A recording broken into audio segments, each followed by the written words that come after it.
Here we go. Sorry, people. We had some technical difficulty. I'm not a maven at doing these live events. I don't do them very often, but we're back on track and we're good to go. So where were we? Where we're talking about Jonathan lives in Israel, and he looks like he's a happy camper. I found out that Israel is the fifth happiest country in the world, according to a survey that they did last week. But I'd like to know, living in Israel, it must be a little bit stressful these days, no?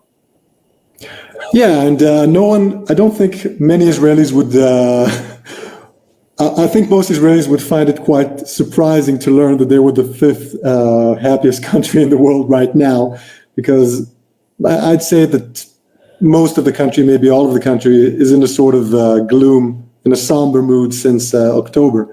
Yeah. And we haven't gotten out of it yet, and we'll see when we do. But it's a place that people feel connected to, and I think that's part of the reason why these results are what they are. You lived in Israel all your life? I've lived a few years in the Netherlands in my 30s, but yeah, I was born here, and basically, yeah, I lived here. Apart from those few years, I've lived here my whole life. Yeah, grew up here and everything. The fact that you lived there, you must have had to do some army duty, no? Sure. Yeah, I served in the army. And not now? 4 years. Well, now I'm past the age. Most people are released from reserve duty a few years before my age. Now they plan to sort of delay the final release age, because we've discovered that we need more troops. But so far that's not been the case. And I've been out of the reserve. I've been out of the reserve duty for a number of years now. But you look like a very young man compared to me. Let me guess your age. I would say you're about 39 years old. I'm 45, close to 46. But thank you. You look now I'm really a happy camper. Must be your hair. So they wouldn't take me at 68 years old. I wanted to go, and I wanted to go to Israel. I wanted to fight. I wanted to kill a few of those bastards. There are a few people who still serve, even in their 60s and 70s. People who, for some reason, either they had a specific role. Yes. They allow them to continue volunteering because it's past. They're not legally obligated to serve. Yeah. And some of them, I know, I saw videos of a few people in their 50s and even 60s who went into Gaza, maybe even are still in Gaza. I'm not sure about that. Wow. But yeah, people who put on their uniform and went on to fight with people who are basically half their age. Wow. It was quite something. What time have you got in Israel there? Must be what? Almost 9 o'clock, 9 p.m. Well, you're 6 hours ahead of me. Yeah. 2:55 p.m. Eastern Daylight Time. It's sunny here today, but pretty chilly. That's why I'm wearing a hoodie. Yeah, it's the same here. No, it can't be the same there. Here the temperature is, let me tell you, the temperature is about 2 or 3 degrees above Celsius, which is in the 30s Fahrenheit. Okay. So it's quite chilly here in Montreal, Quebec, Canada, where I live, where I was born. I did go to Israel when I was 21 years old. Yeah, here it is. It's current temperature is it's +5 now. You go 41 Fahrenheit. Nice. Wow. That's pretty cold. Yeah. Well, we're just coming out of winter. We had snow the other day. But enough about me. This interview is really all about you, Jonathan. And we want to get to know you and get the inside of you. Tell us more about, Israel. And tell me also, do you have any relatives or family that have you been affected by what happened on the 7th of October?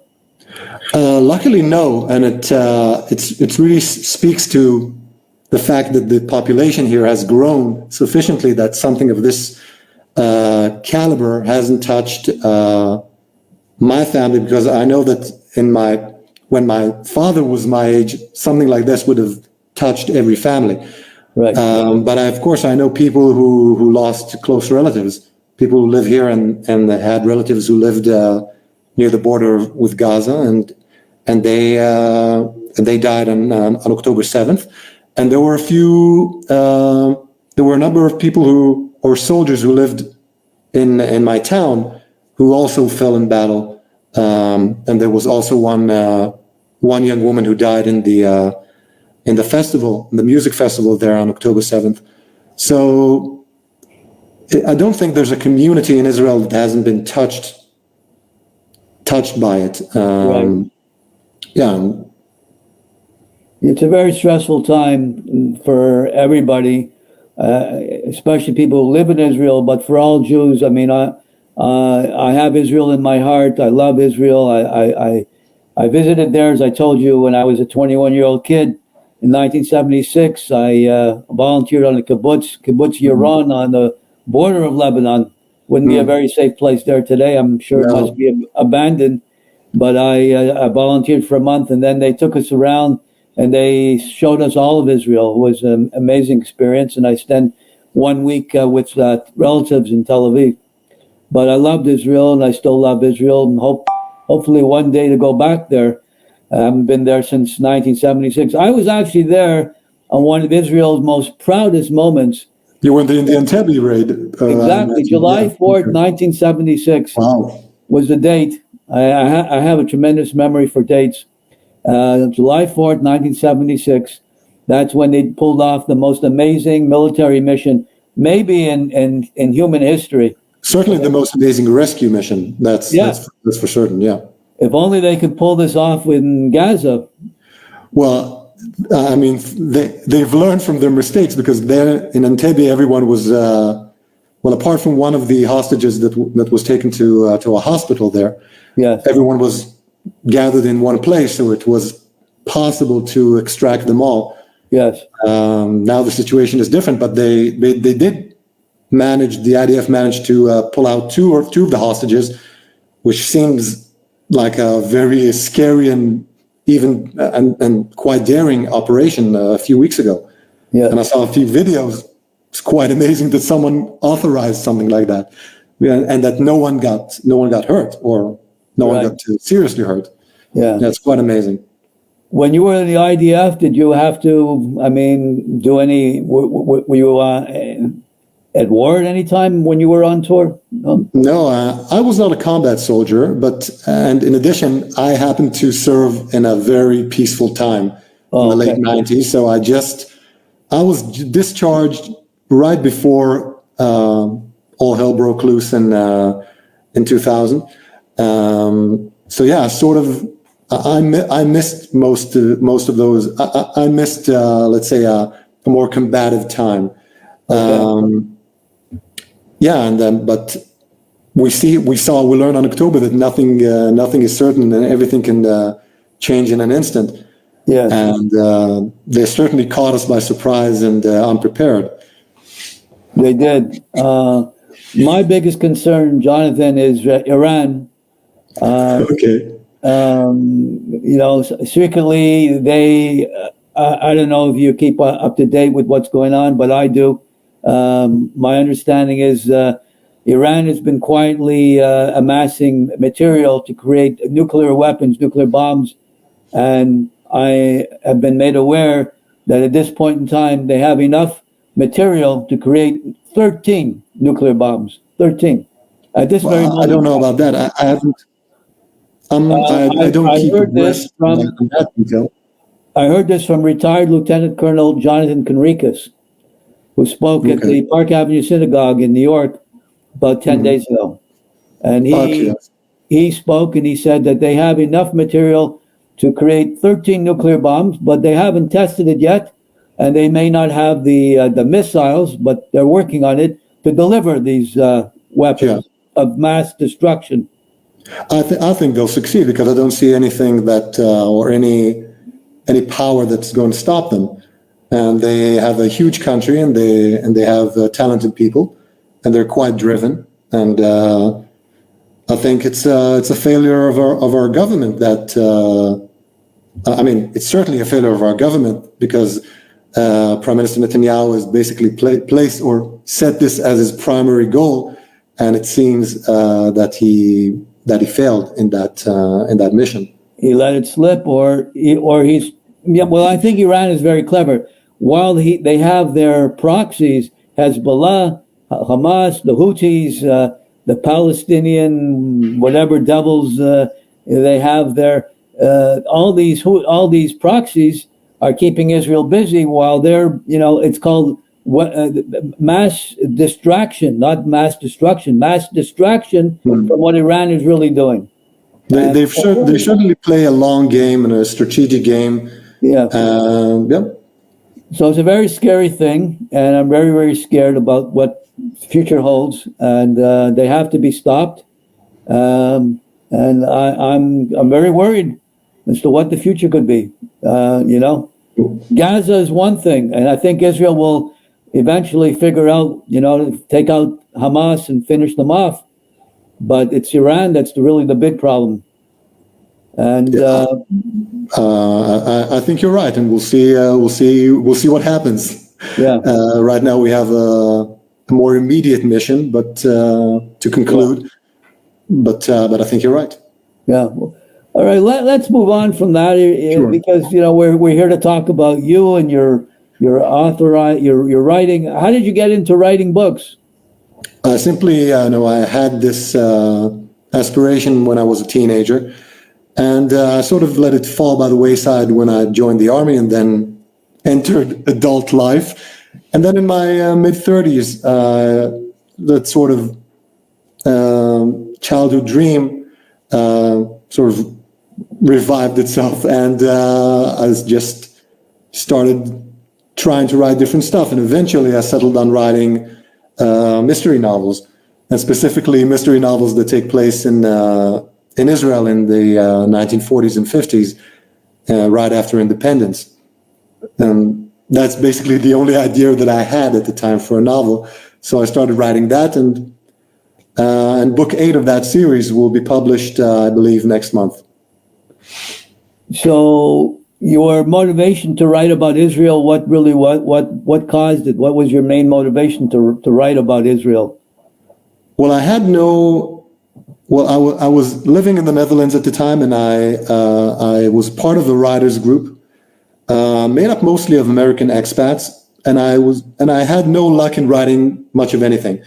And one of the other members one day told me, you come from Israel and you love Israel, so why don't you write something about that? And I thought this was a pretty good suggestion, and an idea came to me to write about a mystery novel about a German Jewish woman who lived in Berlin in 1939, and she gives her son to a friend who is fleeing Nazi Germany to come to the land of Israel, and the mother plans on following them, but she gets stuck in Europe because of the war, and she only manages to come to Israel 10 years later in 1949. And in the interval, she's had no word of her son or of this woman to whom she entrusted him, and now she hires a private detective to see what happened to her missing boy. And that became book 1 of the series, 10 Years Gone.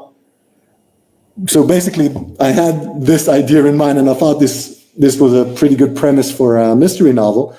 So I wrote that, or I started writing about this character, about this detective, Adam Lapid, and eventually found myself with a few books under my belt, and I've continued writing about him ever since.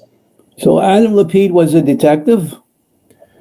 Yeah, well, his backstory is that he was a police detective in Hungary before World War II, and then he was sent to Auschwitz with his family, and he was the only survivor, and he made his way to Israel, and now he works as a private detective, mostly in Tel Aviv, but he gets around, and he solves crimes to make ends meet.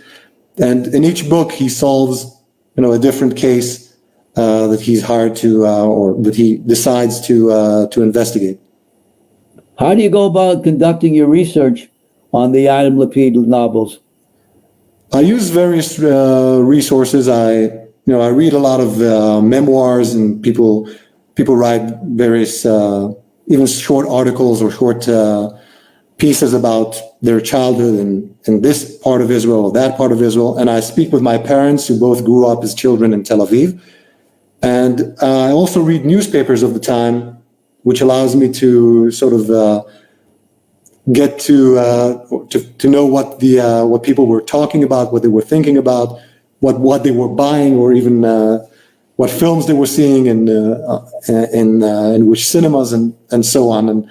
And so I get the sort of the feeling of how life was like in Israel at the time. And I just speak with people whenever I meet someone who used to live in Israel at the time. I just sort of interrogate them to try to get to know more about what life was like. So it would be safe to say that you're basing your characters on real people in your books?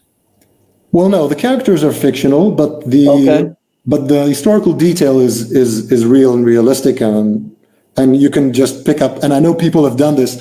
Readers of the Adam Lapid books have walked the streets of Tel Aviv with the books or with a book and sort of walked in his footsteps and went from this location to that location, trying to relive the books, even though, of course, it's much. The books take place decades before, but this is something that I did not expect. But people have taken the books and with them to trips to Israel. I see. So that's an interesting concept that they would actually walk around with the book, trying to relive the footsteps of the character. Well, before the war, I was close to actually having a tour, an Adam Lapid tour here, that readers have asked for, and I had an itinerary and everything, and a tour guide even to accompany me. And we had certain difficulties with the touring company, and then the war broke out, and of course, yes. Well, we'll see when I'll be able to reschedule it, because a tour that goes into the locations of the books and also focuses on that time of the 1940s and 50s. What have you learned, Jonathan, about the history of Israel through writing the books that may surprise the reader? Well, I learned a lot about how Israel was a very... when you come to Israel today, you see skyscrapers and a lot of cars, and everything is high-tech, and this wasn't the case in the 1940s and 50s. This was a very poor place. There was rationing of basic food items and things like soap even. And people lived very modestly because they had to. And I was also surprised to learn that when Israelis today lament the country's, let's say, precarious international standing, but it was much worse back then. Israel had no diplomatic relations, or basically no diplomatic relations, with many countries in the world, like India, Japan, and China. They had maybe relations, but not deep relations, not economic relations like Israel has today. And of course, later on, the entire Soviet bloc basically had no diplomatic relations with Israel. So things have actually improved in some ways. Where things have gone worse is with some European countries that public opinion has shifted against Israel compared to what it was back then.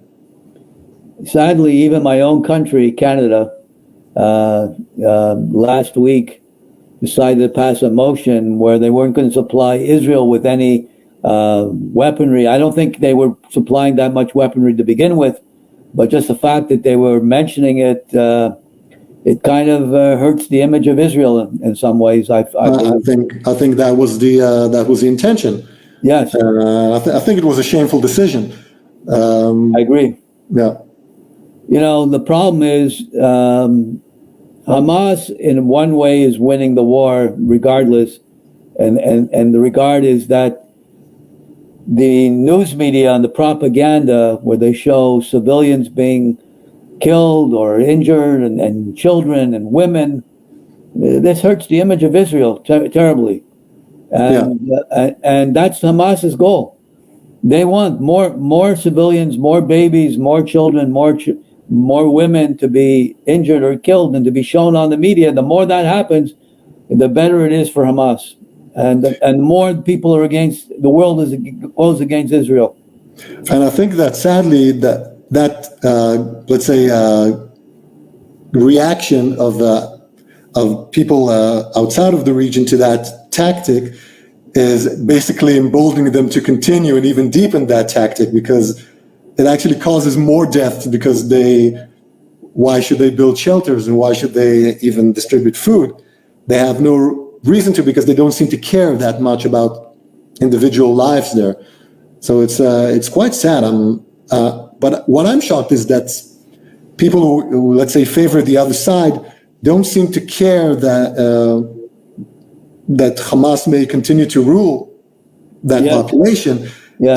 Don't you want something better for them? And I don't think they care that much. It seems like what they really want is someone to fight Israel, regardless of what happens there. Yeah. Well, they want to destroy Israel. That's their goal. Sadly, that's true. And they'll stop at nothing. But the image of Israel, sadly, has been stained. I don't know if it's permanent, but certainly temporarily. There's many countries in the world that are, at first, when October 7th happened, they seemed to be on board with Israel. But as this continues and as the media shows these civilians and Palestinian civilians being killed or injured or dying of starvation, it's just a terribly complicated, a terribly sad situation. Yeah. Best case scenario, which would be the dream, if Hamas would suddenly decide, okay, you know what, we can't take this anymore. We're gonna give up. We'll give you all the hostages back. We're gonna give up. We're gonna give up. We're gonna come to Israel and we'll spend the rest of our lives in prison. Well, that would be the dream.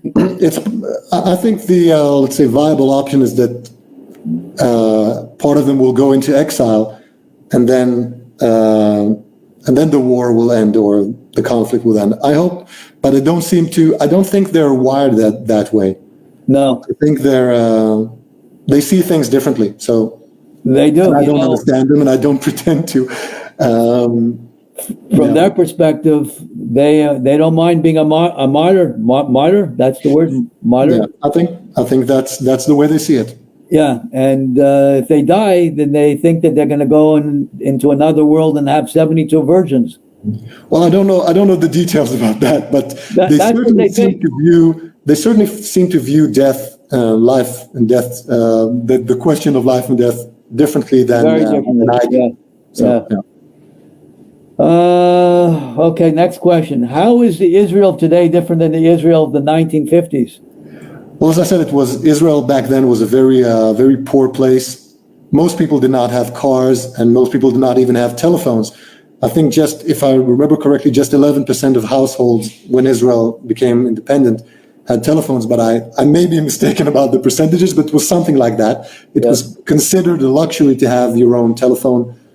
Most of the people who had a telephone in their home were doctors or officers or politicians of some kind, and so they needed the phone to conduct their jobs, to do their jobs. But and it was, of course, a smaller place, and it was an immigrant country that with people from everywhere, Jews from everywhere, and you would walk the streets of Jerusalem or Tel Aviv, and you could hear a dozen languages. And many of the people who came to Israel in those years came with nothing, either from Europe, Holocaust survivors and war refugees, or from the Arab countries that drove their Jews out and basically expelled them, and they took what they could carry and got out while the going was good. So many people then lived in immigration camps or immigrant camps, in tents and shacks. It was quite a sad situation. It's quite unbelievable to see the difference and the progress that has been made since then. I'm sure. Like I said, I haven't been there in 48 years, since 1976. And I'm sure there's been enormous changes from today, what it is today, from 1976, what it was back then. But I was very impressed back then too, 1976. But yeah, that's another thing that comes to mind, that one of the big economic drivers of Israel is tourism, and that industry must have taken a big hit because of the of this war. I'm sure that. I'm sure that's true, and I think that, but it seems to be slowly coming back. Yeah. I know that more and more travel agencies have resumed business, and airplane companies have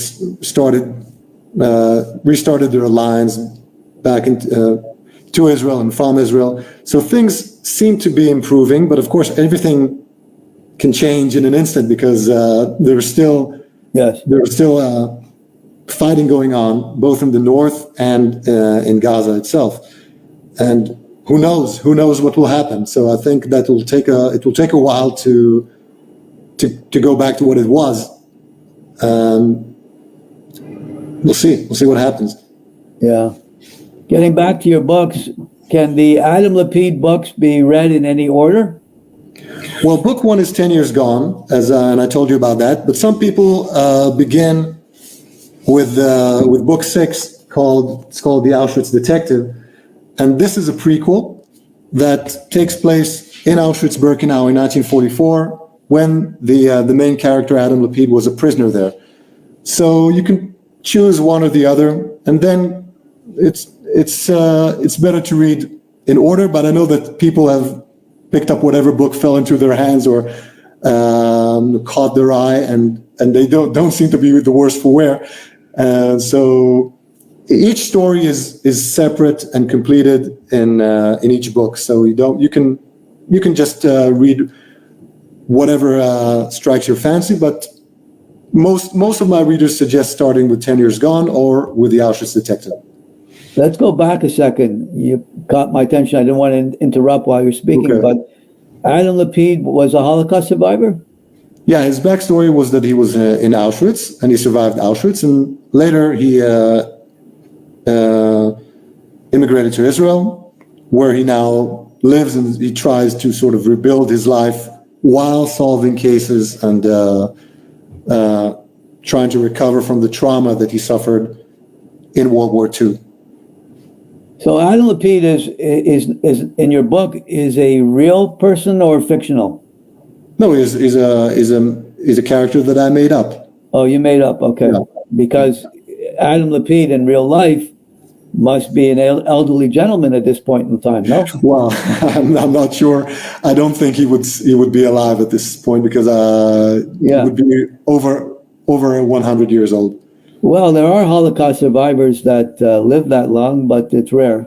Yeah, it's rare. Yeah. No, he wouldn't be alive anymore. Right. No.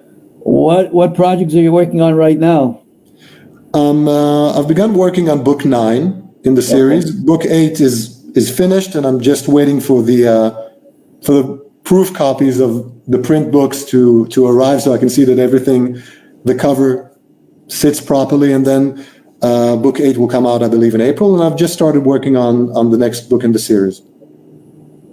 And do you plan on writing another series with a different main character? I have a few ideas, but I'm a slow writer, so I mainly need to focus on Adam Lapid, because readers are always waiting for the next book. Readers can always read faster than you can write, and I'm a slow writer to begin with, so I need to keep a certain let's say rhythm or tempo for this series, and try to squeeze in something else in between. I have written one non-Adam Lapid thriller called The Payback Girl. This is a modern thriller that takes place in the United States, but this is the only non-Adam Lapid novel that I've published so far. Right. Have any of your books ever been potentially gone to a play or a movie or something to that effect? There has been interest in The Auschwitz Detective. I've been approached by a TV producer. and we had some back and forth, but nothing came out of it. And this is par for the course for most books. Well, most books don't even get any sort of interest.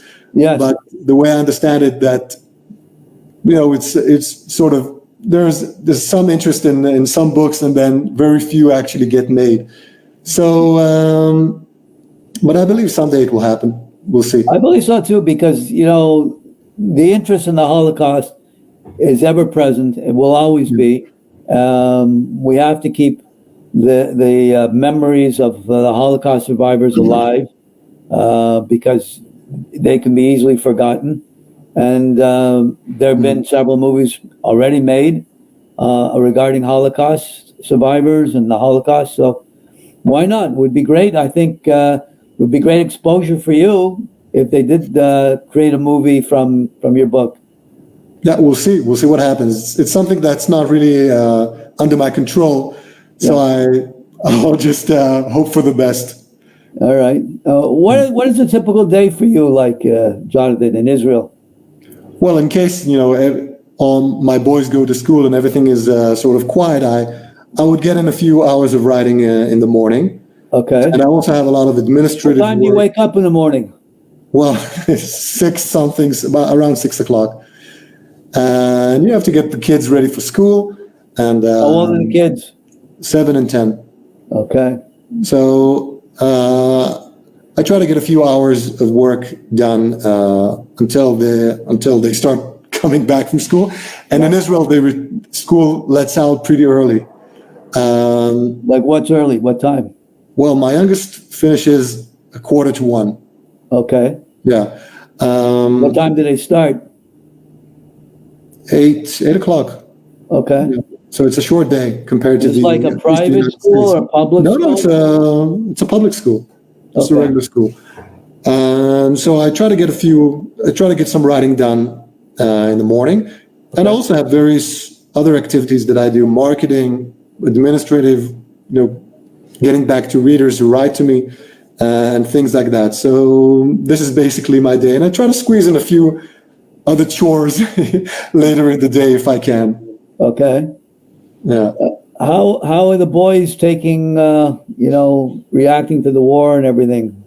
Well, we've been lucky. We haven't had, let's say, a real siren here. We had one false siren. Okay. So they've not been affected as much as children elsewhere. Yes. But they're worried and tense, and they don't really know what the word war entails, what this means. Right. Yeah, but it's been affecting them. But we try to shield them from the news, and I don't think they hear much. But of course they know the general overview. They know. Right. There are bad people called Hamas and bad people called Hezbollah and things like that. In my heart, I feel terribly sad that these kids have to be exposed to any kind of, war or hatred. It's just not the kind of world that I would love to see happening in Israel and around the world, really. Yeah, I feel bad also for the children of Gaza that have to suffer because of the madness of their dictators in a way. Because I mean it's really a terrible situation. But here's the thing, Jonathan. Did not Palestinians vote in Hamas? Yeah, it's true, but things, of course, that war affects everyone. It's difficult to isolate anyone from war, but it's still sad, regardless of what happens. And when a child is suffering, it's sad. And of course, I hope that from this calamity, we can build some sort of a relationship with them afterwards, like the United States did with Germany and with Japan. I'm hopeful. I have to say that I'm less hopeful than I used to be. Okay. But I try to keep some sort of spark of optimism for the future. I'm a little bit concerned. Why? Because I think this will affect generations and generations, future generations. Who knows? It's hard to know what the future holds, but right now, the way things stand, there'll be generations of future Palestinians or Arabs that will, always hate Israel. They'll be radicalized in some form or another and try and do damage, try and do terrorist attacks or whatever. It's just, unfortunately, Israel is it's a beautiful country. I love Israel, but it's just in a very, very tough and bad neighborhood. Well, I hope that, it's quite amazing to see that France has a good relationship with Germany these days and United Kingdom. Yes. It's something that was unimaginable. That's true. Within a short period of time, things changed quite drastically for the better. Yes. And I'm hopeful. I share your concerns. Yes. I believe that things will likely lean the way that you fear that they will. But I still hope that somehow we'll find a path to a better future. But we'll see. First, we need to get to come out triumphant in this war, because otherwise things will go exactly as you say. Yes, I know. It's altogether a horrific nightmare, which I wish could end sooner rather than later. But who knows? Like you say, no one knows what the future holds. Yeah. In wrapping up, where can people buy your books? Let's give them some info and links and where and how they can buy your books. Well, I have an online store at jonathandunsky.com where you can buy all the books in all formats. And they're also available on Amazon, Barnes & Noble, Apple Books, and various other Kobo in Canada, which is, I understand, very popular in Canada, and various other bookstores. Okay, so what we'll do, Jonathan, we'll put the links where people can buy your books below the video when we upload. This video is being recorded, people. So for those that may have missed, it'll be on the group, in the group, and you can watch it at any time you like at your leisure. And Jonathan, I'll be sending you a recording, a copy of this too. Thank you very much. So you can have it for your enjoyment in future. And it's been a real pleasure interviewing you and knowing you. I'm no Larry King, although you did a great job, and thank you very much for having me. Well, look, I do my best. As I say, I'm not the best, but I'm just better than the rest. Okay. By the way, I like your hair style today, John. Yeah, very good. We bald, bespectacled. The advantage with this is you never have a bad hair day. That's true. Yeah. On that note, Jonathan, be well. God bless. You too. May Thank you very much. Am Israel Chai. Let the people of Israel live in peace and prosperity and happiness, and let this whole nightmare come to an end. And hopefully they can figure out Iran sooner rather than later, because that could be the big nightmare that I'm worried about. But let's worry about it. Another day. Gaza right now and Hezbollah. And anyway, we'll one day at a time, right? Yeah. All right, Jonathan. It's been a real pleasure meeting you, and we'll put all the links to your books and everything, and hopefully we'll get some people to buy your books. Come on, we've got to help this gentleman out. He's an Israeli. He's a good man. He fought in the war. He was in the IDF. I mean, I never fought in any war, but I was in the IDF. He was in the IDF. That's good enough for me. Okay. All right. Be well. Zeig gesund, as they say in Yiddish. Yeah, bye-bye. Bye.